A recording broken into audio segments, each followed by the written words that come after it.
ॐ अज्ञानतिमिरान्धस्य ज्ञानाञ्जनशलाकया चक्षुरुन्मीलितं येन तस्मै श्रीगुरवे नमः।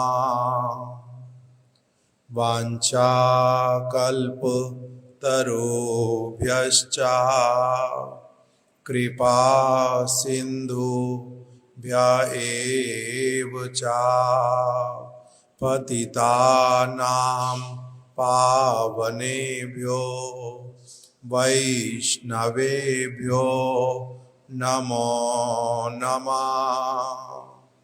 श्री कृष्ण चैतन्य प्रभु नित्यानंद श्री अद्वैत गदाधर श्रीवासादि गौर भक्त वृंद।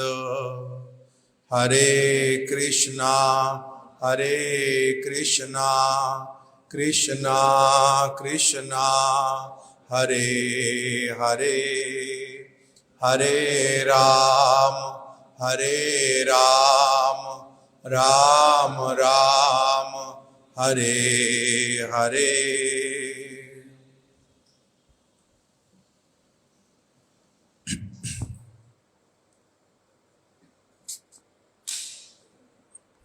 आज किसकी शुभ तिरोभाव तिथि पालन कर रहे हैं?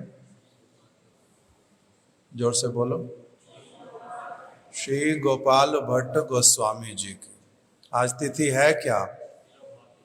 है ना? तिथि कौन सी आज? अष्टमी है, एकादशी है, क्या है? आज षष्ठी है, कृष्णा षष्ठी। आज के दिन में श्रील गोपाल भट्ट गोस्वामी जी की तिरोभाव तिथि। उनका समाधि मंदिर कहाँ पर है? अभी कथा में सुना था, समाधि मंदिर कहाँ पर है? वृंदावन में। वृंदावन के अंतर्गत निधुवन जो है, निधुवन में उनका समाधि मंदिर है। अभी निधुवन कहने से बाउंड्री वाला निधुवन नहीं, वो पूरा स्थान ही अपने आप में निधुवन ही कहलाता है। निधुवन में बहुत निकट में क्या है? धीर समीर, और एक तरफ है केशी घाट। इस प्रकार से जो स्थान वृंदावन का, श्री गोपाल भट्ट गोस्वामी जी वहीं आकर के वास करते थे, वहीं रहते थे सब समय, और वहीं पर ही फिर उनकी अप्रकट लीला भी हुई, और वहीं पर ही उनका समाधि मंदिर है। वहीं पर ही राधा रमण देव उनके समक्ष प्रकटित हुए, वही निधुवन में। निधुवन बहुत विशेष लीला स्थली, राधा कृष्ण गोपियों की बहुत विशेष लीला स्थली निधुवन। वहीं पर श्री रूप गोस्वामी, श्री सनातन गोस्वामी जी ने उनको स्थान निर्धारित कर दिया था, जो आप यहीं पर वास करो। श्रीला रूप गोस्वामी जी वहीं से थोड़ी सी दूरी पर ही बिल्कुल सेवा कुंज में वास करते थे।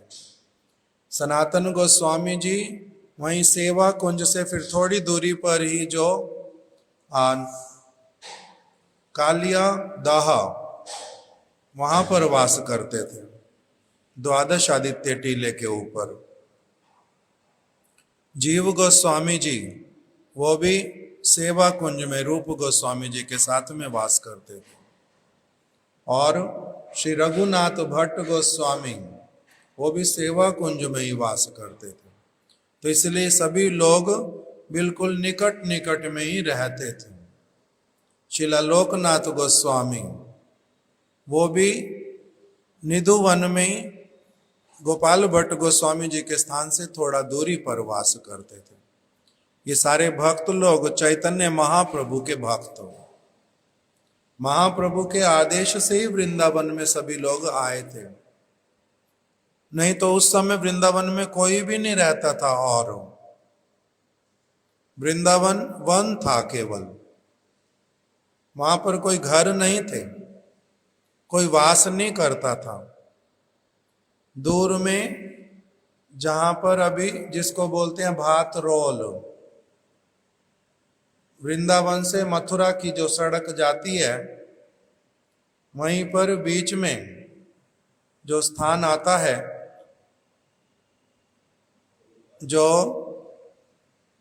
दाऊ जी का स्थान, गोरे दाऊ जी का, उसको बोलते हैं अटल्ला चुंगी। अभी अटल्ला चुंगी को भी पार करके जब मथुरा की तरफ जाते हैं तब वो स्थान आता है भात रोल, वहां लोग रहते थे।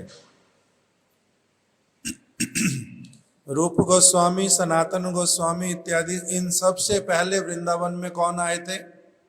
श्री चैतन्य महाप्रभु। चैतन्य महाप्रभु भी वृंदावन में आए थे संन्यास ग्रहण करने के बाद में। तब तक ये गोस्वामी लोग वृंदावन में नहीं रहते थे। उस महाप्रभु जब आए थे तो वो कहां पर रहे थे? वही भात रोल में। क्यों? क्योंकि वृंदावन में कोई रहता ही नहीं, वन है पूरी तरह से, किसी का घर ही नहीं था वहां पर। तो इसीलिए बाद में जो भक्त लोग हैं वहां आकर के उन्होंने रहना प्रारंभ किया था। गोपाल भट्ट गोस्वामी जी भी वृंदावन में आए थे, निधुवन में रहे थे। रूप सनातन गोस्वामी जी ने उनको स्थान निर्धारित कर दिया था, आप यहां पर रहो। थोड़ी थोड़ी दूरी पर ही रहते थे और नित्य प्रति एकत्रित होते थे। और जो चैतन्य महाप्रभु की कथाएं उसको भी सुनते थे, सुनाते थे, और राधा कृष्ण की जो कथा उसको भी सुनते सुनाते थे। कभी कोई कथा कहता था, कभी कोई कथा कहता था, एक साथ में एकत्रित हो जाते थे। अधिकांशतः सारे लोग आ जाते थे रूप गोस्वामी जी के पास में, सेवा कुंज में, जहां भी राधा दामोदर मंदिर है, वहां सभी कथा के लिए एकत्रित हो जाते थे। श्री गोपाल भट्ट गोस्वामी जी को 4 महीने तक चैतन्य महाप्रभु का संग मिला था। वो वृंदावन में बैठ करके यही बातें रूप गोस्वामी जी को, सनातन गोस्वामी जी को, रघुनाथ भट्ट गोस्वामी को, सबको बताते थे कि चैतन्य महाप्रभु जब आए थे मेरे पूर्व आश्रम में, मेरा जहां पर घर था, मेरी आयु कितनी थी उस समय। चैतन्य महाप्रभु जब आए थे, हम लोग कैसे पहले श्री रंगनाथ जी की सेवा करते थे।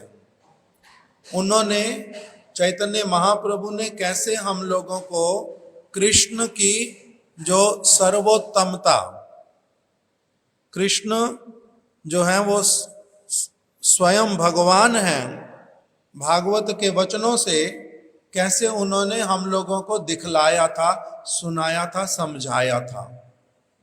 नहीं तो मेरे पिताजी, मेरे परिवार के सभी लोग और पूरे श्रीरंगम में सभी लोग बहुत बड़े बड़े विद्वान होने पर भी और भागवत को पुनः पुनः पढ़ने पर भी सारे लोग क्या कहते थे कि नारायण जो है वो स्वयं भगवान है, पर ब्रह्म है।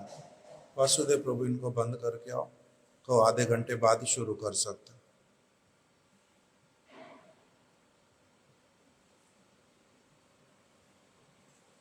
तो नारायण जो है पर ब्रह्म है, वहां पर सभी लोग ऐसा मानते थे।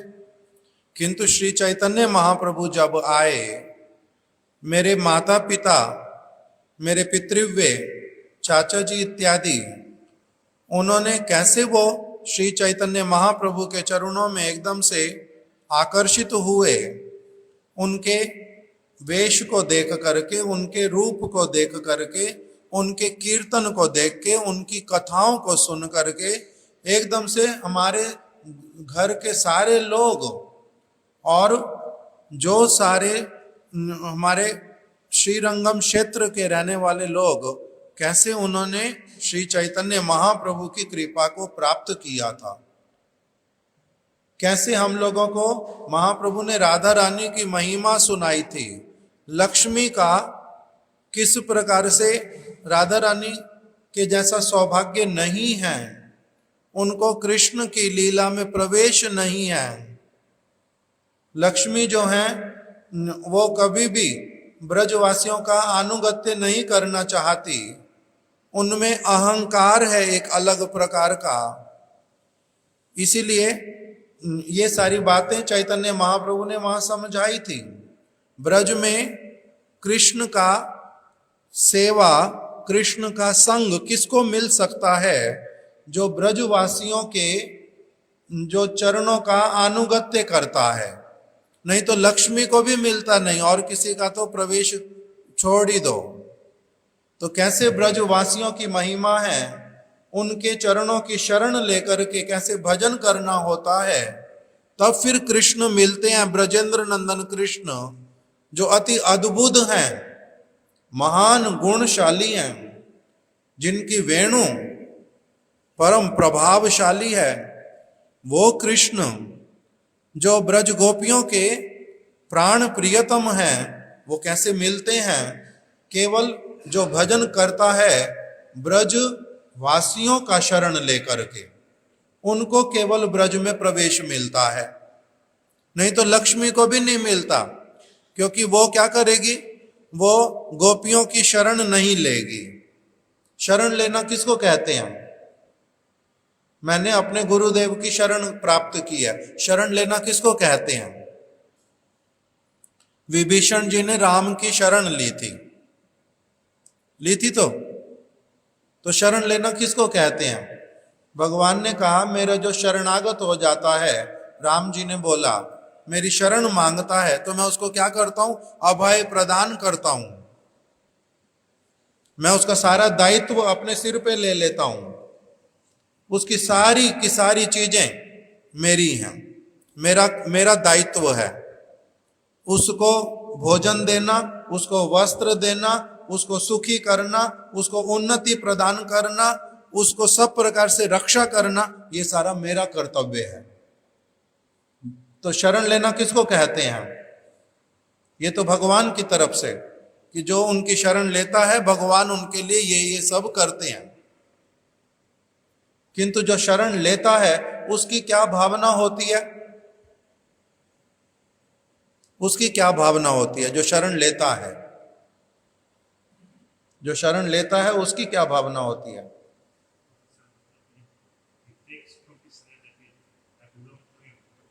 मैं आपके शरणागत हूं का मतलब आज से मैं आपका बिका हुआ दास हूं, और आपके अनुसार अपने जीवन में सारा कुछ करूंगा, और अपने अनुसार कुछ भी नहीं करूंगा। और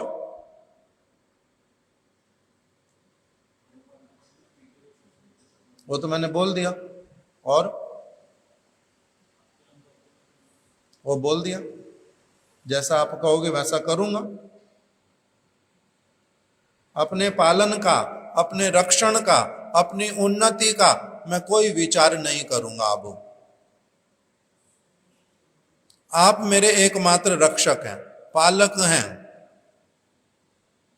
आपके प्रति मैं कदापि कोई संशय नहीं करूंगा। स्वप्न में भी आपकी आज्ञा का उल्लंघन नहीं करूंगा। इसको कहते हैं शरण लेना। जो काम आप कहोगे वही करूंगा, जो आप कह दोगे नहीं करना कभी नहीं करूंगा।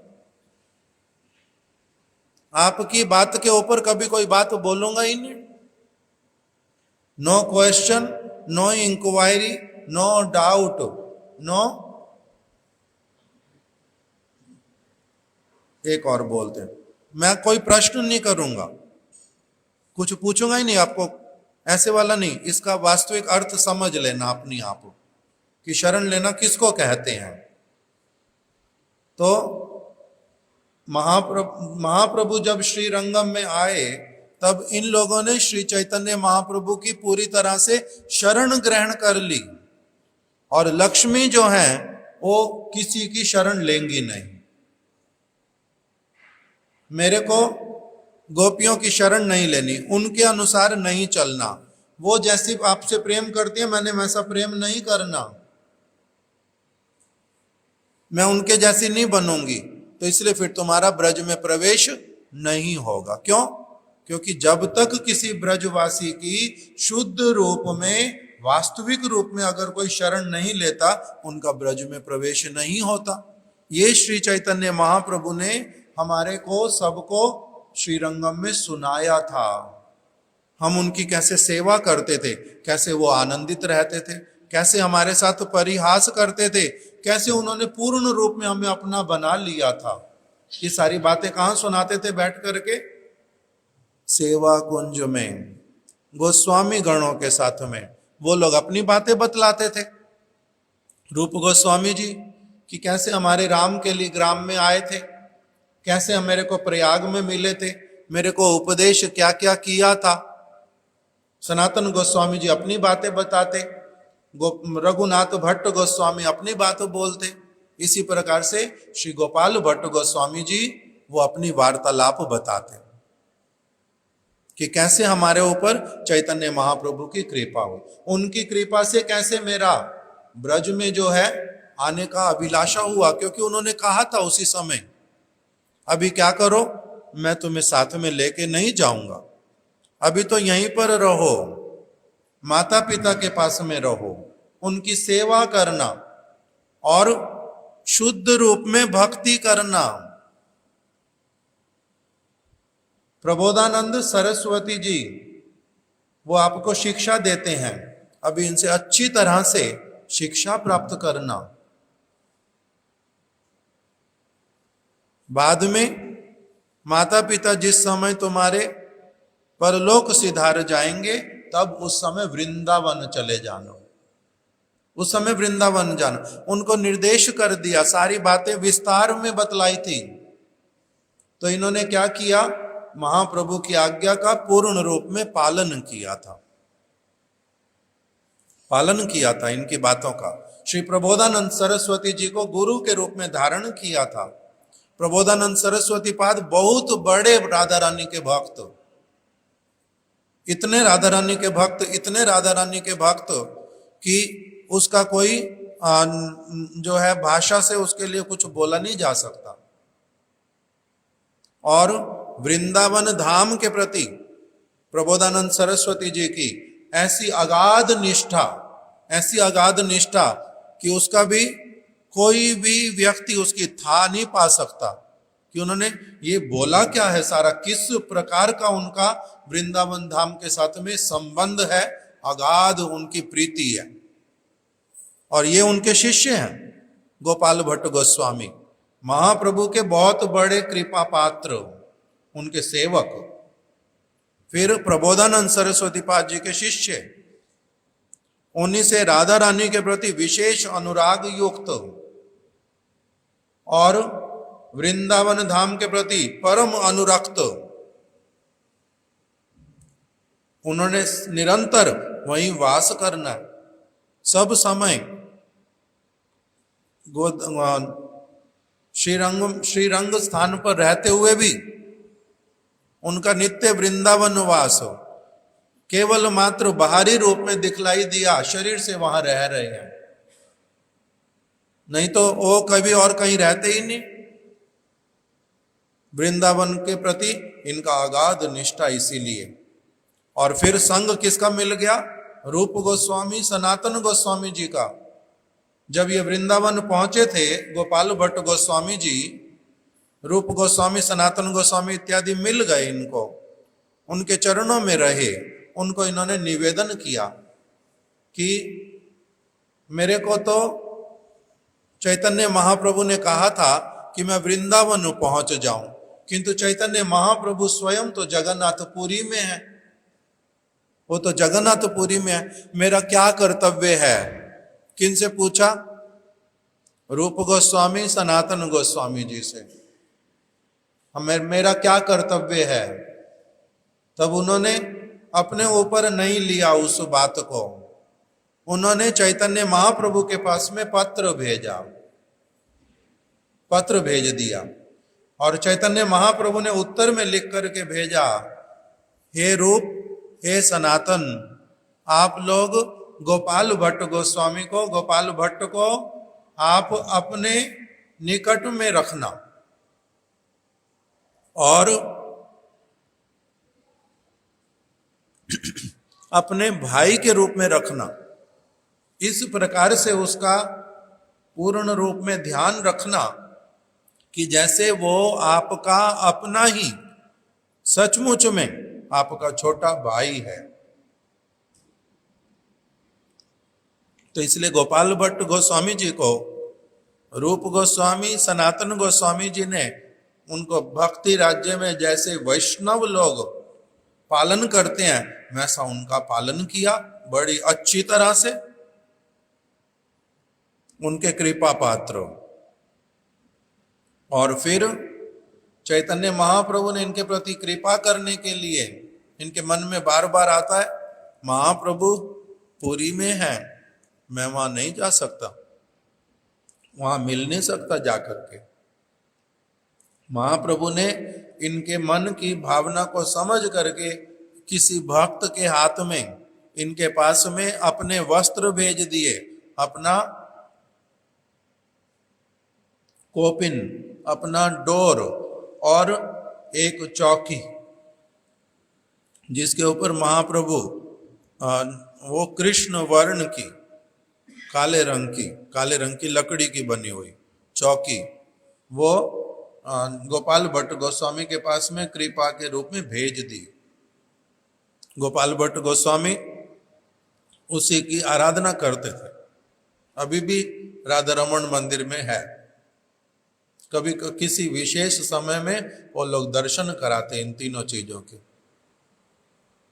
और फिर इनका हमारे गुरुदेव वर्णन करते थे कैसा भक्ति होगा कि शालिग्राम शिला से राधा रमन अपने आप प्रकटित तो हो गए। इनकी भक्ति कैसी वाली होगी, प्रेममयी भक्ति। हमारे गुरुदेव बोलते थे कि ये जो भगवान के विग्रह की, शालिग्राम की सेवा करते थे, वो कोई केवल मात्र जो साधारण ब्राह्मण पंडित लोग या फिर कोई वैदिक भक्ति को पालन करने वाले लोग जैसे भगवान के शालिग्राम की शिला करते हैं वैसे नहीं करते थे। ये लोग बड़े प्रेम के साथ में अर्चन नहीं करते थे। इनका जो उनको स्नान कराना और जो सारी सेवा करनी,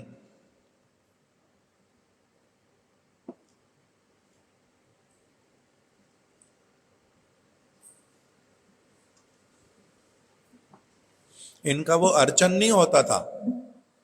अर्चन एक अलग चीज है। अर्चन केवल भक्ति का एक छोटा सा अंग है। अर्चन भक्ति का एक अंग है। हम लोग तो खैर वो भी पालन नहीं करते, पता ही नहीं है, अर्चन भी नहीं करते हम लोग। और इनका क्या है, केवल अर्चन नहीं, इनका प्रेम के साथ में पूर्ण रूप में सेवा होता था। उसी समय इनका क्या चलता है, श्रवण चलता है, उसी समय कीर्तन भी चलता है, उसी समय स्मरण भी चलता है, पाद सेवन भी होता है, आत्मसमर्पण भी है पूर्ण रूप में, वंदना भी कर, इनका सारा कुछ एक साथ में होता है। क्यों? क्योंकि इनके वही एकमात्र प्राण है और कुछ है ही नहीं उनके जीवन में। तो इसलिए इनका केवल अर्चन नहीं, अभी थोड़ी देर अर्चन कर देता हूं, बाद में तो मेरा अपना जीवन है, बाद में मेरा घर है, संसार है, मेरा अपना शरीर है, मेरे अपने मन है, मेरे मंत्र, मेरे मित्र हैं, मेरा ये काम बाकी है, मेरी वो अभिलाषा है। इनका ऐसे वाला कुछ है ही नहीं। इसलिए इनका राधा जो शालिग्राम थे भगवान के रूप में, उनके प्राण जान करके वो उनको क्या करते हैं, सब समय सेवा करते हैं, प्रेममयी सेवा, अर्चन नहीं करते केवल। इसीलिए इनके प्रेम से वो क्या हो गए, राधा रमण के रूप में प्रकटित तो हो गए। इस प्रकार से इनकी भक्ति।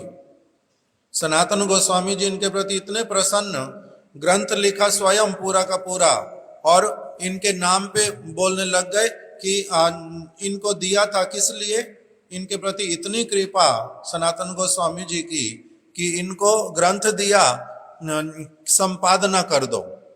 संपादन कर दो का मतलब क्या होता है? जे आप इसमें अब जो भी करना चाहो वो कर दो, मेरा आपके प्रति इतना अधिक विश्वास है।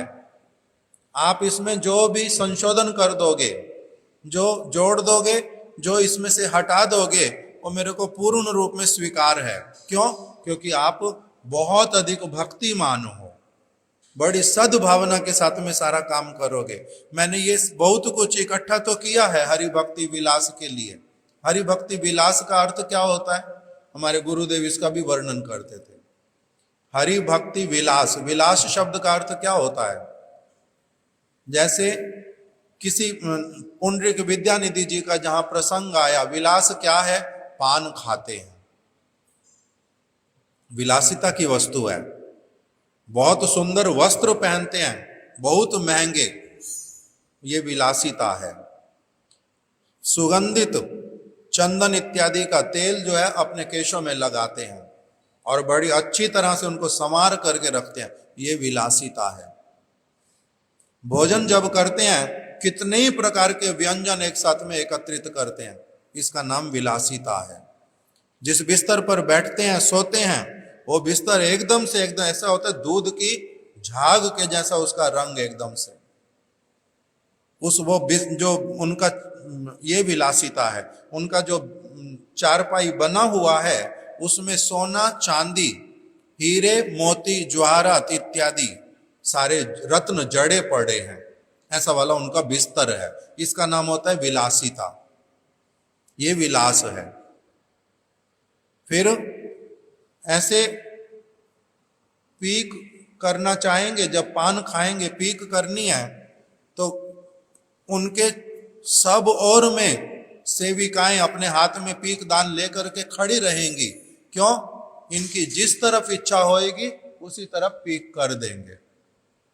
इस तरफ खड़ी होएगी, इस तरफ नहीं खड़ी होएगी, तो ये विलासिता नहीं। फिर सेवक केवल एक ही है, पीक करने के लिए इनको अपना मुख इधर करना पड़ेगा, मुख इधर ना करना पड़े। जहां इनकी इच्छा हो, जैसी इनकी इच्छा हो, उसी समय क्या है? पीकदानी सामने है।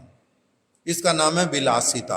अर्थात सब प्रकार की सुख सुविधाएं, मंगल, सब कुछ जिनके पास, ऐश्वर्य बहुत अधिक जिनके पास सारा कुछ होता है, उसको क्या कहते हैं? विलासिता। ये विलास, इसका नाम है विलास। हरि भक्ति विलास। ऐसी वाली सेवा, ऐसी वाली वस्तु जो हरि के लिए क्या बन जाती है? आनंद की वस्तु, हरि को प्रेम करने वाली वस्तु, हरि के सुख की वस्तु, हरि के लिए सारी वस्तु जिसमें उपलब्ध है। हरि जिसके द्वारा प्रसन्न होते हैं, हरि की जिसके द्वारा सेवा होती है, हरि का जिसमें विलास होता है। हरि का विलास, साधारण व्यक्ति का विलास नहीं, दिव्य अप्राकृत जिसमें विलास होता है, जिसमें हरि बड़े प्रसन्न होते हैं, आनंदित होते हैं, नृत्य करते हैं। ऐसी वाली जो सारी वस्तुएं, कैसे कैसे उसको समझा जा सकता है, वो है क्या क्या, वो उन्होंने एकत्रित किया हरि भक्ति विलास में। एकादशी का कैसे पालन करने से हरि को आनंद होता है, विलास करते हैं हरि। गुरु की शरण लेने से कैसे हरि का विलास होता है, हरि कैसे प्रसन्न होते हैं, उसका वर्णन किया। किस प्रकार से हरि की सेवा करने से उनका विलास होता है, उसका वर्णन किया। हरि के सर्वाधिक प्रिय उत्सव कौन से हैं, वो सारा जिसमें वर्णन किया। इसलिए उसका नाम क्या हो गया? हरि भक्ति विलास। और सनातन गोस्वामी जी ने क्या किया कि अब आप इसमें क्या कर दो? संपादन कर दो, जो करने की इच्छा वो कर दो। क्यों? क्योंकि आप हरि के विलास वाली वस्तुएं जो है, भक्ति जो है, उसको आप भली प्रकार से अभी अनुभव सहित जानते हैं। इसलिए आप क्या कर दो? इसमें जो करना वो कर दो। इसलिए प्रभुपाद जी कहते हैं कि श्री गोपाल भट्ट गोस्वामी कौन है? हरि भक्ति विलास के संपादक, ये संपादक हैं उसके। और दूसरा बताया, समय हो जाता है बहुत अधिक। दूसरा बताया इन्होंने और कौन, हाँ इन्होंने और सत्य क्रिया सार दीपिका ग्रंथ के ये रचयिता, सत्य क्रिया सार दीपिका ग्रंथ है। जो ग्रंथों की जानकारी रखते हैं उनको अपने आप पता चलेगा कि ये क्या बोला जा रहा है। सत्य क्रिया सार, सत्य क्या होता है? सत्य वस्तु भगवान। सत्य क्रिया, उनसे संबंधित जो भी क्रिया होती है उसको क्या कहते हैं? वास्तविक सत्य, वास्तविक कर्तव्य, मंगलमयी क्रिया। वही क्रिया ही केवल सत्य होती है, मंगलमय होती है, जो भगवान से संबंधित है। सत्य क्रिया सार, उसमें भी भगवान के लिए क्रियाएं बहुत सारी करने की हैं। हम बद्ध जीव हैं, कलयुग के जीव हैं, कितनी कर सकते हैं चीजें। इसलिए उसका सार जो है, जिस स्थान पर उन्होंने इकट्ठा करके लिख करके दे दिया कि तुम्हें ये क्रिया जो है इस समय इस प्रकार से करनी चाहिए। क्रियाओं का, भक्ति की जो शुद्ध क्रियाएं, उसका सार जहां पर उन्होंने वर्णित कर दिया। ये भक्तिमय क्रियाएं कैसी होती हैं, उसका नाम सत्य क्रिया सार दीपिका। दीपिका मतलब उसको प्रकाशित करने वाली, बतलाने वाली। ये उनका ग्रंथ सत्य क्रिया सार दीपिका, उसके वो रचयिता हैं, हरि भक्ति विलास के संपादक हैं। और षड संदर्भ, जीव गोस्वामी जी ने श्रीमद् भागवत की जो विशेष व्याख्या की है, विशेष व्याख्या में क्या क्या आया? एक आया कृष्ण संदर्भ, कृष्ण कौन है, इस बात को अच्छी तरह से बताया। परमात्मा संदर्भ, परमात्मा कृष्ण के कैसे अंश हैं और उन वो किस किस रूप में हम यहां पर विराजित रहते हैं, वो सारा तत्व बतलाया। फिर प्रीति संदर्भ, कृष्ण की और ब्रजवासियों की, कृष्ण की, ब्रज गोपियों की, राधा रानी की और कृष्ण की प्रीति जो है कैसी अद्भुत वाली है, जो और किसी स्थान पर नहीं होती, उसको बताया प्रीति संदर्भ में, उसका वर्णन किया। और कौन सा संदर्भ है? भक्ति संदर्भ, शुद्ध भक्ति जो है। संदर्भ का अर्थ क्या होता है? संदर्भ किसको कहते हैं, बताओ? विषय, प्रसंग, प्रीति का प्रसंग, भक्ति का प्रसंग, और कृष्ण का प्रसंग, अर्थात टॉपिक चूज कर लिए। कौन कौन से टॉपिक चूज किए हैं गोपाल भट्ट गोस्वामी ने? प्रीति, ये उनका टॉपिक है, जिसके ऊपर उनको भागवत में से सारी बात बतला करके विस्तार कर दिया। प्रीति क्या वस्तु है, ये उनका विषय है। हमारे यहाँ के लोगों के क्या विषय हैं अभी?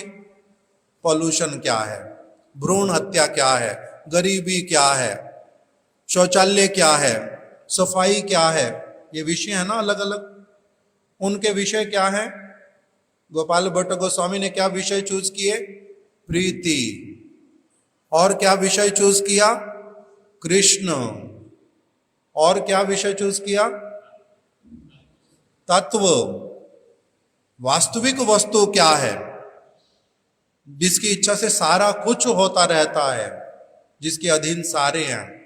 तो ये सारे विषयों को लेकर के उन्होंने भागवत में से इतना सुंदर रूप में सारा कुछ प्रस्तुत किया इन विषयों को, किंतु अपने नाम से प्रिंट नहीं किया, एकत्रित किया था, आस्वादन करते थे।